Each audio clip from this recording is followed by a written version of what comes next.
Benih Rahasia Sang Pewaris episode 77. Tatapan Kenzo Wiharja setajam pisau. Udara dingin menyelimutinya saat kehadirannya yang seperti raja hampir meledak, yang membuat ayah anak itu ketakutan sampai-sampai pria itu hampir mengotori celananya. Pria itu tersanjung saat mengulurkan tangan untuk berjabat tangan dengan Kenzo, Presiden Wiharja. Ini Anda. Senang bertemu dengan Anda. Namun, ekspresi Kenzo menjadi gelap dan sang ayah segera menarik tangannya karena malu. Sayang, anaknya menindas anakmu. Apa yang kau lakukan? Gerutu wanita itu. Namun, dia tidak menyangka suaminya akan berbalik dan berteriak dengan marah, "Diam. Kamu harus minta maaf kepada mereka sekarang. Bagaimana mungkin putra Presiden Wiharja menjadi pengganggu?" Sayang, wanita itu gemetar ketakutan seolah-olah suaminya akan memakannya. Tapi anak kita diganggu. Bawa anak itu ke sini dan biarkan dia minta maaf pada mereka. Aku akan menamparmu jika kau berani menanyaiku. Teriak lelaki gemuk itu tanpa memberi hormat sedikit pun pada istrinya. Melihat itu, Kenzo mencibir. Seperti seorang raja yang memandang dunia dari atas, dia berhasil membuat pria lain berlutut di hadapannya tanpa mengucapkan sepatah kata pun. Ketika kepala sekolah dan Shira menoleh, kepala sekolah terkejut dengan perkembangan situasi. Di sisi lain, Shira menyadari bahwa putranya dapat memperoleh rasa hormat karena identitas Kenzo. Dalam hal kekayaan, Kenzo tidak diragukan lagi menang melawan ayahnya dan berdiri di puncak status sosial. Setelah beberapa saat, kepala sekolah akhirnya menatap Shira dan bertanya, "Nona Nugraha, siapa sebenarnya suami Anda?" "Tidak sekarang, kepala sekolah. Kita bicarakan ini nanti. Mari kita bahas siapa yang salah dulu," jawab Shira sebelum berjalan ke arah Kenzo. Setelah dimarahi suaminya, wanita itu kehilangan kesombongannya dan langsung berjalan ke sisinya dengan kepala tertunduk. Dia hendak berlutut dan memohon pada Kenzo. "Presiden Wiharja, saya minta maaf. Anak saya tidak tahu apa-apa dan memukul putra Anda. Mohon maafkan dia. Ceritakan kepada kami tentang permintaan Anda. Kami akan melakukan apapun agar Anda memaafkan kami." Pria itu melihat masa depannya yang suram dari mata Kenzo karena dia tidak akan pernah bisa tinggal di Jakarta lagi jika dia mengacau di sini. Selain itu, hanya butuh sepatah kata dari Kenzo agar pria itu kehilangan pijakannya di dunia bisnis selamanya.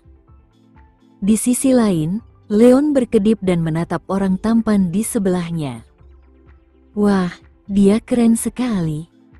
Papi, tapi bajingan itu," anak gemuk itu masih berusaha membuat ayahnya membalaskan dendamnya, tetapi ayahnya malah menamparnya. Lalu anak itu menjerit kesakitan, "Aduh, siapa yang kau panggil bajingan? Dia adalah Tuan Muda Nugraha dari Wiharja. Dasar anjing kecil. Kalau kau berani mengatakan itu lagi, aku akan menamparmu." Wanita itu langsung memeluk putranya dan menatap suaminya dengan marah. "Mengapa kamu memukul anak kita?" Melihat keluarga yang konyol itu, Shira berkata dengan tenang, "Kalian tahu siapa pengganggu sebenarnya. Sekarang kita akan membahas kompensasinya." Kepercayaan diri wanita itu lenyap sepenuhnya saat dia bergumam, "Apa yang kamu inginkan?"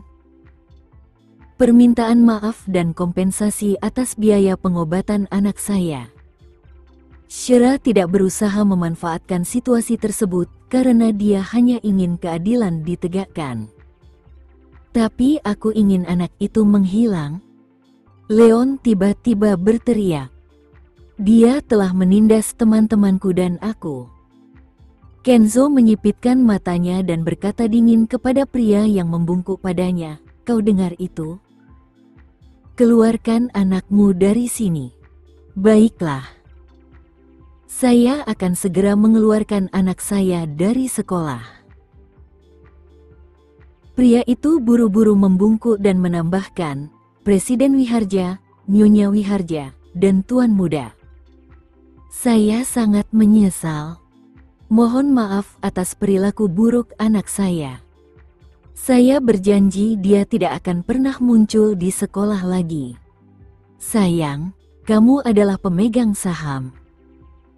"Apa yang kamu takutkan?" Wanita di sampingnya segera mengingatkannya tentang statusnya. Dia sangat malu karena dia bersikap sombong terhadap Shira sebelumnya dan sekarang telah kehilangan semua rasa hormatnya. "Diam. Kau tidak punya hak untuk bicara sekarang," pria itu menegurnya. "Bukankah kau juga menyinggung Presiden Wiharja dan yang lainnya? Kemari dan minta maaf sekarang." Wanita itu langsung menatap Shira dengan enggan. Pada saat yang sama, Shira menatap wanita itu. Memikirkan apa yang dikatakan wanita itu kepadanya, Shira mengangkat alisnya dan berkata dengan dingin, "Lakukan dengan cepat. Kesabaranku terbatas." Kini setelah ditekan oleh suaminya, wanita itu segera menghampiri Shira dan membungkuk meminta maaf, sambil berkata, "Maafkan saya karena telah lancang sebelumnya. Mohon maaf atas ketidaktahuan dan kebodohan saya. Mereka adalah keluarga pengganggu, jadi sudah sepantasnya mereka bertemu dengan Kenzo Wiharja. Saya sangat menyesal, Presiden Wiharja. Tolong jadilah orang yang lebih dewasa dan maafkan kami." Setelah mengatakan itu, dia segera menarik istri dan putranya menjauh dan berteriak, "Keluar dari sini." Kepala sekolah masih belum sadar setelah keluarganya pergi. Namun, setelah mengamati pria jangkung di samping Shira, dia akhirnya mengerti segalanya. Meskipun kepala sekolah tidak mengetahui identitas dan latar belakang pria itu, dia yakin bahwa dia adalah pria luar biasa berdasarkan sikapnya yang seperti raja. "Saya benar-benar minta maaf, Nona Nugraha dan Tuan Wiharja. Kesalahan kamilah yang telah menyakiti anak Anda," katanya meminta maaf. Kenzo menatap Shira. "Apakah kamu ingin memindahkan Leon ke sekolah lain? Bagaimana dengan Eden yang aku rekomendasikan sebelumnya? Lupakan saja. Leon akhirnya terbiasa dengan sekolah ini, dan aku tidak ingin merusak pengalamannya." Shira menatap Kenzo dengan penuh rasa terima kasih karena mereka terlindungi dari perlakuan tidak adil karena kehadirannya. Kepala sekolah berpikir bahwa dia akhirnya mengetahui kebenaran tentang kolom kosong untuk ayah Leon dalam formulir tersebut. Ketika Shira membawa anaknya kembali ke kelas, beberapa anak langsung mengerumuninya dan menunjukkan rasa prihatin mereka. Dia merasa terharu karena putranya adalah sosok yang heroik dan menunjukkan sifat-sifat pemberani. Mama boleh pulang sekarang. Aku bisa mengurus diriku sendiri." Anak kecil itu melambaikan tangannya dan dengan senang hati kembali ke dunianya sendiri. Setelah itu, Shira dan Kenzo kembali ke mobil, di mana dia menatapnya dengan rasa terima kasih. "Terima kasih banyak telah membela Leon dan aku.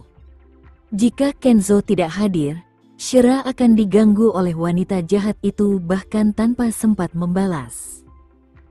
Kenzo melindungi hak-haknya dan memberi putranya dukungan yang kuat dan kokoh. Kenzo tiba-tiba mencondongkan tubuhnya ke arahnya dan memegang tangannya. "Aku ingin melindungimu dan Leon selamanya." Kata-katanya menyentuh hati Shira. Untuk pertama kalinya, dia tidak tahu bagaimana menjawabnya. "Jika dia benar-benar bersungguh-sungguh, maka aku harus menikah dengannya." "Baiklah, karena kita masih punya waktu, belikan aku hadiah." Kenzo melepaskan tangannya dan pergi.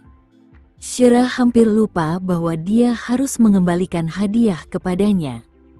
Dia mengangguk dan menjawab, "Baiklah, kau bisa memilih hadiah untuk dirimu sendiri. Aku akan membayar tagihannya. Kamu pilihkan untukku." Kenzo ingin Shira memilihkan untuknya. Baiklah. Shira tidak ingin banyak berdebat karena dia masih bisa memberikan masukannya tentang hadiah itu. Mereka tiba di sebuah pusat perbelanjaan besar yang menaungi berbagai merek fashion dan mewah kelas dunia. Meskipun itu adalah pusat perbelanjaan mewah, Shira telah memutuskan untuk membeli ikat pinggang untuk Kenzo di pusat perbelanjaan ini. Hadiah itu pasti sesuai dengan identitas pria itu. Orang-orang yang berbelanja di sini adalah ibu rumah tangga kaya, wanita, dan selebriti. Jadi, tidak heran kalau banyak selebriti yang datang ke sini. Shira masuk ke sebuah toko yang menjual berbagai merek pakaian pria dan meminta asisten penjualan untuk menuntunnya ke bagian ikat pinggang, dan asisten itu pun melakukannya dengan antusias. Ketika asisten itu melihat pria di belakang Shira, ia mengenalinya sebagai pria yang sangat sukses dan kaya. Ketika Shira dengan hati-hati memilih ikat pinggang, dia melihat ikat pinggang dengan gesper biru tua dan berpikir bahwa ikat pinggang itu cocok untuk Kenzo. Dia mengambil ikat pinggang itu dan menunjukkannya kepadanya. "Bagaimana dengan yang ini? Apakah kau menyukainya?" Kenzo meliriknya, lalu mengangguk. "Aku suka warnanya. Kalau begitu, aku akan membelikanmu yang ini." Dia memutuskan untuk membelikan hadiah dan melihat label harganya. Harganya setidaknya 22 juta, tetapi dia masih sanggup membayar pengeluarannya. Setelah membayar hadiah itu, Shira melihat bahwa hari masih siang. "Ayo kembali ke perusahaan. Sekarang, saatnya aku memberimu hadiah." Tiba-tiba Kenzo menarik pergelangan tangan Shira dan membawanya ke toko pakaian wanita. Dia tercengang dan tertawa. "Kenzo, aku tidak menginginkannya."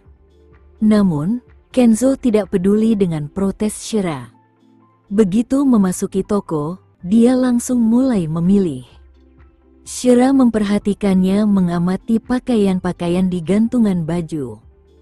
Tak lama kemudian, dia memilih 3 set pakaian.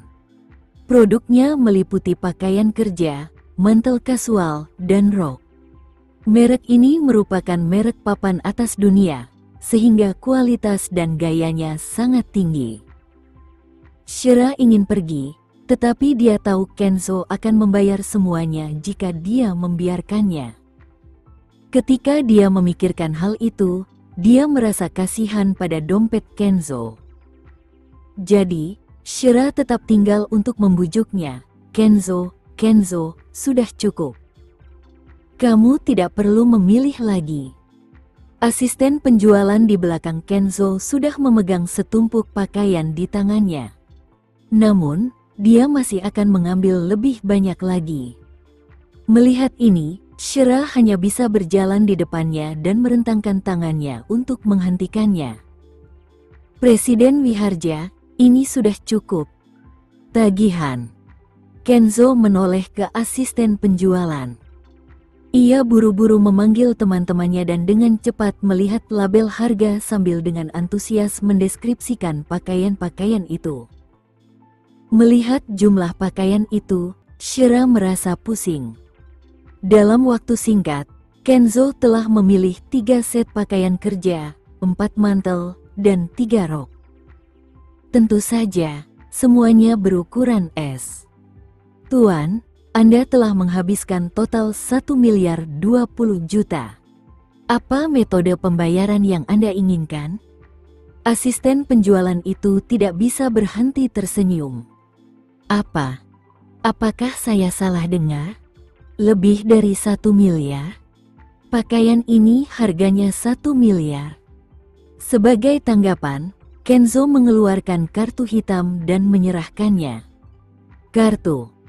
Asisten penjualan dengan gembira mengambil kartu hitam dengan saldo tak terbatas dan melambaikannya di atas mesin. Setelah bunyi, ding, pembayaran berhasil. Shira bahkan tidak bisa menghentikannya melakukan itu.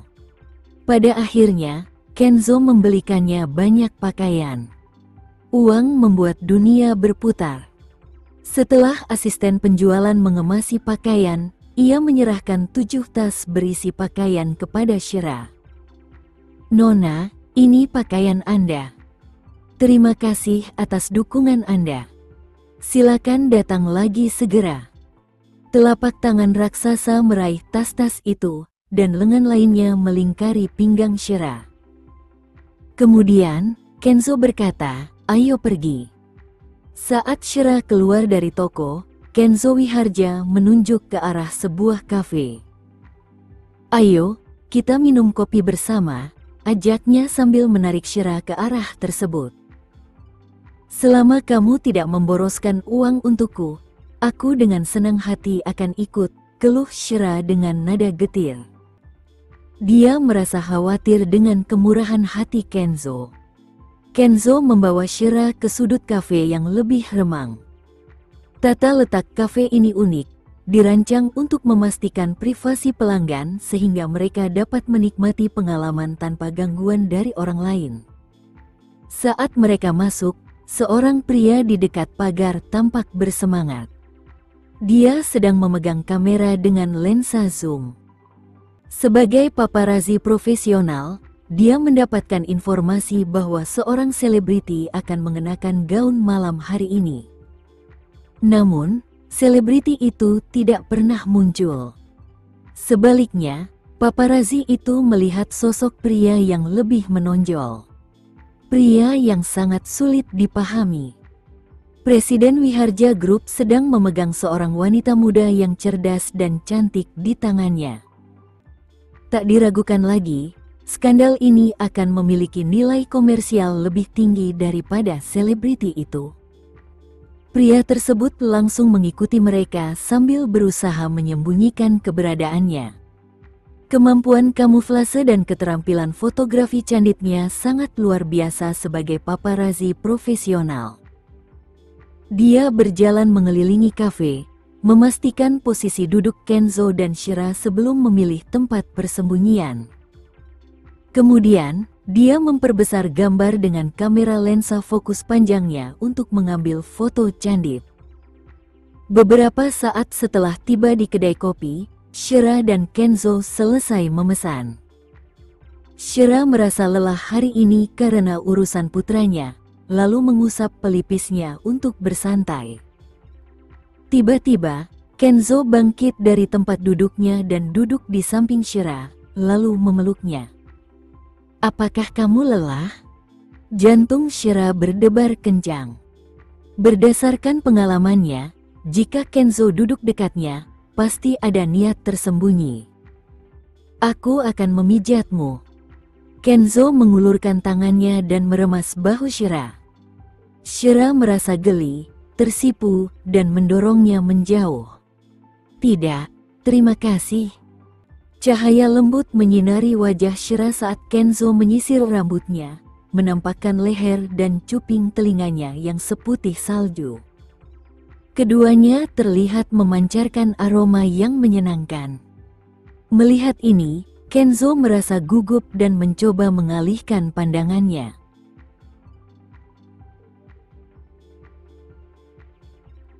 Sekian dulu ya video kali ini. Kita lanjutkan lagi videonya di lain waktu.